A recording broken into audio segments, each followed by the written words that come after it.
Le chemin est tout à fait considérable depuis 2008. En matière de solvabilité, vous le savez, nous avons eu un doublement du ratio de Core Tier 1 des banques françaises, avec en plus un calcul plus exigeant, tant du capital que des encours pondérés. Donc on est passé en moyenne de 6 à 12. Ça, c'est pour le capital. Et puis, en ce qui concerne aussi la liquidité, changement fondamental, aujourd'hui, nous gérons la liquidité, d'ailleurs, comme le capital, avec la même exigence, la même rigueur. Et là aussi, nous respectons notamment le ratio dit LCR. Et nous nous apprêtons à mettre en œuvre l'autre ratio NSFR. Les matelas de sécurité sont tout à fait considérables. Vous savez aussi qu'au-delà de la gestion individuelle de chaque banque, collectivement et dans le cadre de l'union bancaire, nous contribuons à la mise en œuvre d'un fonds de résolution qui sera doté à la fin de la période de collecte des fonds de 55 milliards d'euros pour venir là aussi, le cas échéant, en aide à des établissements en difficulté. Au total, donc, non seulement les modèles d'activité bancaire ont changé, les risques ont diminué, mais vous voyez à quel point tous les ratios de capital, de liquidité se sont considérablement renforcés pour avoir un système infiniment plus solide. Comme vous le savez, le cadre de supervision a lui aussi beaucoup changé au-delà des règles avec la mise en place de l'union bancaire. À compter de novembre 2014, toutes les banques françaises, comme au total à peu près 130 en Europe, sont supervisées en direct par un nouveau superviseur basé à Francfort, qui s'est créé de rien et qui continue en quelque sorte à élaborer sa méthode de supervision en s'appuyant sur l'expérience acquise des différents superviseurs nationaux. Et bien entendu, en regardant aussi des champs nouveaux de supervision, je pense par exemple à la gouvernance des banques ou à des nouveaux champs de supervision comme les systèmes d'information, la qualité des données, etc. Ce nouveau superviseur s'appuie bien sûr sur les forces des différents superviseurs nationaux, se coordonne avec eux, ces superviseurs nationaux eux-mêmes investissant d'autres champs de la réglementation, je pense par exemple à des éléments de conformité ou de vente de produits. Bref, on peut le dire, je crois que les banques européennes sont extrêmement surveillées et elles-mêmes, bien sûr, doivent s'adapter et entrer dans un dialogue nouveau avec ce nouveau cadre de supervision.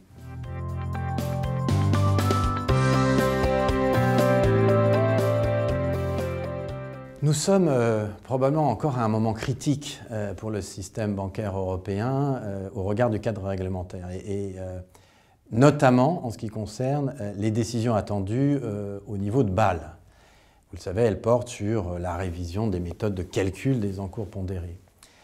Derrière, c'est bien sûr toute la manière de faire notre métier qui peut être impactée selon le calibrage des décisions définitives. Et ces décisions ont d'autant plus d'importance que le système bancaire européen, vous le savez, représente l'essentiel du financement apporté à l'économie par le système financier. C'est très différent de ce point de vue d'autres systèmes américains. Donc nous attendons une clarification, nous avons besoin d'une clarification parce que les règles du jeu maintenant sont nécessaires pour nous permettre d'affiner nos stratégies. Ça concerne les risques de marché, mais aussi bien sûr le risque opérationnel et les risques de crédit. Et nous avons surtout besoin d'un calibrage adéquat. Et nous considérons que suffisamment d'efforts ont été faits aujourd'hui en matière de solvabilité pour éviter de remettre une couche qui serait extrêmement pénalisante pour le financement de l'économie. J'ajoute qu'au-delà de Bâle, il y a d'autres éléments forts à venir de nouvelles réglementations en matière de solvabilité, en particulier la transposition, vous le savez, des règles dites de TILAC au niveau européen et la mise en œuvre des mécanismes de MREL qui devront s'articuler avec ce TILAC, cette règle internationale, ainsi que tous les mécanismes de résolution. On voit bien qu'on est à mi-chemin en matière d'agenda réglementaire. On a eu beau déjà considérablement renforcer les ratios, nous savons que nous sommes face à des évolutions à venir. Il nous faut absolument un calibrage nous permettant de continuer à financer l'économie. Et tous les chapitres que j'ai mentionnés sont essentiels pour avoir un tout cohérent et calibré une nouvelle fois de manière adéquate.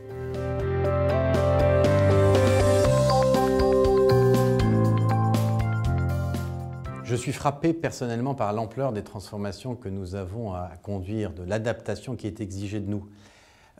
J'ai déjà parlé des sujets réglementaires prudentiels, la réglementation ne s'arrêtant pas aux aspects prudentiels, puisque nous avons aussi d'autres réglementations qui nous impactent, comme la vente des produits, les règles européennes MIFID ou tous les sujets de conformité. Mais au-delà même des aspects de réglementation, en même temps, au même moment, nous avons aussi à faire face à deux autres défis. un environnement économique de croissance modérée et de taux d'intérêt très bas, voire négatif, ce qui est évidemment très pénalisant, et avec une question clé, combien de temps ça durera, et aussi, bien sûr, l'émergence des nouvelles technologies qui impactent nos activités, en particulier la manière dont on gère la relation avec nos clients, en particulier les clients individuels, les banques de détail classiques. Bref, au même moment, on a 3 grands défis à relever au total, donc une exigence de transformation très importante pour les banques.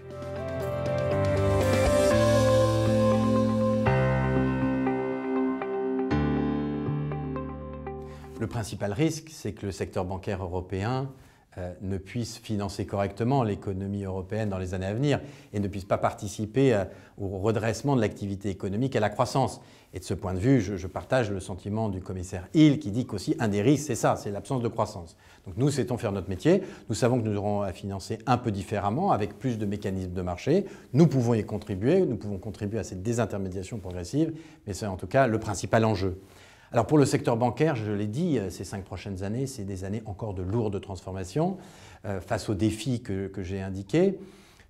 Il sera bon que chacun des établissements affine sa stratégie. C'est bien qu'il y ait de la diversité de ce point de vue, que tout le monde ne fasse pas la même chose. Il y aura probablement des facteurs communs. Bien entendu, l'introduction des nouvelles technologies, la prise en compte du digital, le fait que beaucoup d'établissements chercheront à réduire les activités consommatrices de capital et en plus impactées par la situation des taux d'intérêt pour développer des activités plus génératrices de commissions. J'espère aussi, bien sûr, que les banques françaises seront capables de poursuivre une ambition de croissance internationale dont nous avons besoin et dont nos entreprises ont besoin. Au total, en tout cas, vous le voyez, beaucoup de travail de transformation et un enjeu managérial fort pour continuer à motiver des équipes qui ont déjà travaillé dur pendant 8 ans et qui ont devant elles encore 5 ans de travail intensif. Les éléments de culture propres à chaque établissement sont très importants pour continuer à maintenir cette motivation.